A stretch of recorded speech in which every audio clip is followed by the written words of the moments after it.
How's it going, everybody? So I'm back again with another movie review. This time around I'm going to be talking about the latest film produced by the critically acclaimed director J.J. Abrams, Overlord.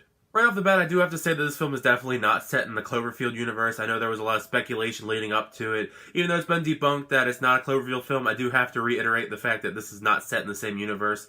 Although, to be real, it was one of the reasons why I was actually interested in this at first, just to see what this World War II like film would be like set in the same universe, because those movies are kind of weird in the way they're connected.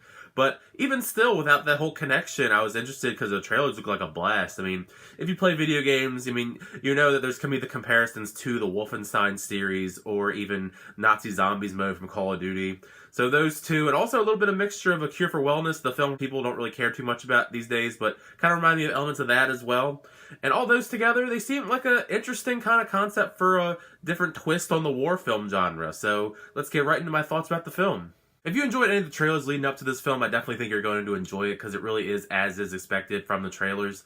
I mean, of course, we've seen some of this stuff before because the gist of the plot really is just the soldiers get dropped in on D-Day behind enemy lines and they got to get from point A to point B. But the twist is the Germans are kind of working on these crazy little zombie-like experiments and they kind of play into the plot. I'm not going to go into too deep of details because that's spoilery. But yeah, they're working on some weird, crazy shit down there that factor in some way in this film, and it's pretty freaking nuts, and I had a blast watching it. The action scenes in this are actually done very well. They pretty much waste absolutely no time getting into them because the very opening scene in this is a really fun, exhilarating action scene that really gets the blood pumping very early on, and then it slows down for a little bit, but then it kicks back up. But I really like how they did that. Just they threw you right into the action, waste no time. Of course, you're still going to get your stereotypical war kind of action scenes you see in most films related to wars, especially World War II.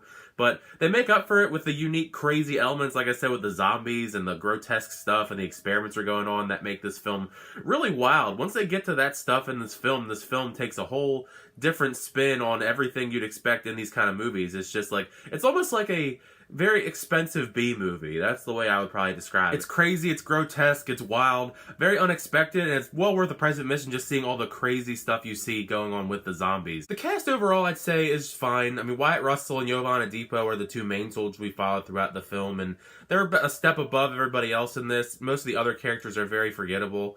I mean, the other soldiers in the group that survives at the beginning, they really aren't very memorable. I don't even remember their names, actually. They just have one or two stereotypical traits, and they're just not memorable at all. They don't really have any character development. They're just kind of thrown in the background. They have maybe one or two cool action scenes. Otherwise, they don't really do too much. They kind of just are in the background. And there's a little kid actor in this. I forget the name of his character as well, but he was actually very annoying. Like, I don't know what the direction was for him, but for the most part, he's just making derpy faces throughout the movie, and I really felt like he didn't even need to be in the movie. I don't know. I guess they just had to fill the quota to have like a kid in this movie, because he just felt very out of place to me. This is probably more of a personal gripe than anything else, but I actually expected a little bit more horror going into this based off of what I'd seen in the promotional material.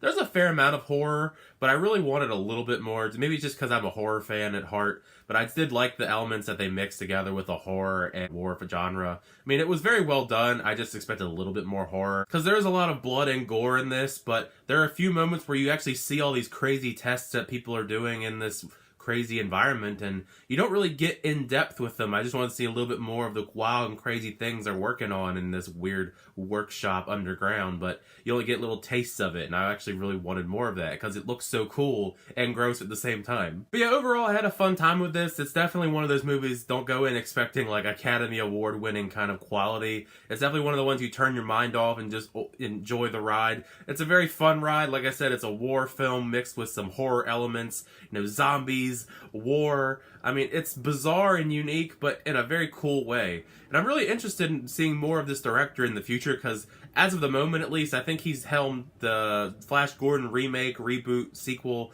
whatever the fact. I've heard recently he's attached to whatever they do with the new Flash Gordon. So I'm curious to see how he's going to go from this to a Flash Gordon film.